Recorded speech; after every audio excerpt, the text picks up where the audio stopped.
Gure aukera nagusia berezkoak ditugun baliabide naturalak zaintzean datza. Berdeguneak, belardi, lar eta basoak, inguratzen gaituen natura, alegia.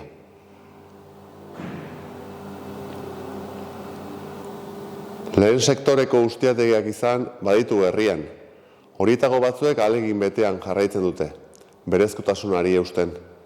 Ekosistema baten orekan zer funtzio duten badakite. Berentzat eta gainerako sektoreetan diharduten pertsonentzat elikagai osasungarriak sortzea. Buru-belarri dihardute horretan, naiz eta batzutan baldintza prekaretan izan.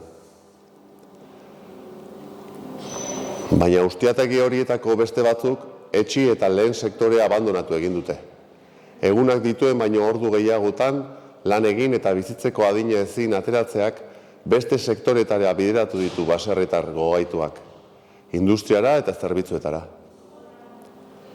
Duintasunez bizi ahal izango balira berdin egingo balukete, industrian edo zerbitzuetan adinako soldata lortuko balute, han baina ere ordu gehiago sartu beharrik izango ez balute, han adinako aisialdiaz gozatu ahal izango balute, hitz batean, era duinean biziko balira joera bera izango balukete, ezezkoan gaude, beraz, horra transizio ekologikorako gure bigarren aukera.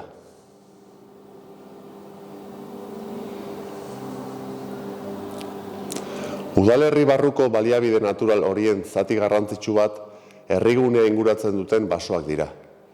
Horietako gehienak gaur egun esku pribatutan daude, eta asko bertan behera utzita.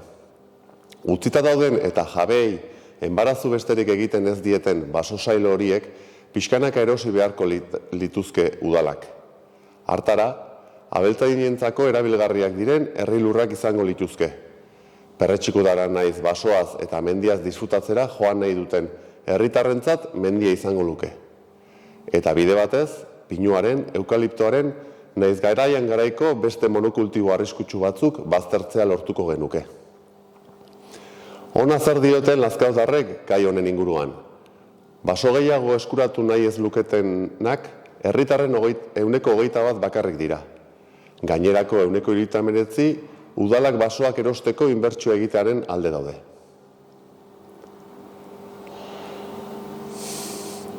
Erreka eta ibaiak zaintzeko Europatik badatoz agindu batzu.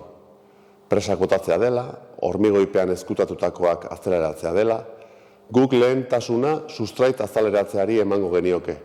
Teknikoki aztertu, non egin daitekeen, lekurik egokien aukeratu eta handik hasi. Gai honetan, esan dezakegu iardiak 147 ibaietako lanak egitearen alde daudela. Kopuru garrantzitsu bat zalantzan 128, eta beste 125 egitearen aurka. Komunitate energetikoak Europatik datozen proposamenak dira. Estaturik aurreratuenetan, Alemanian esaterako, asko zabaltzen ari diren elkarte motak. Gurean ezin hobeto txartatzen den antolatzeko era da, auzolana baitu oinarri. Plaka fotovoltaikoak ezartzen udalak aintzindari eta eredugarri izan behar du. Energia burujabetzarantz bidea egiteko. Plaken instalazioan konpainia elektriko handiek egindako eskaintza iruzurtiekin kontu berezia izan behar du. Aipatu dugu gorago zer garrantzia duen bertakoa kontsumitzeak transizio ekologikoaren barruan. Biziola proiektua helburu horrekin berarekin sortu da Lazkaon. Eman diezaiogun garrantzia jaten dugunari.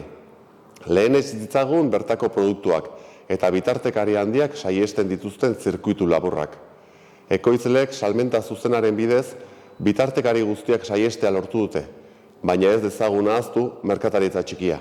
Salmenta zuzen horrek merkataritza txikiari kalterik ez egiteko bideak aurkitu behar ditugu.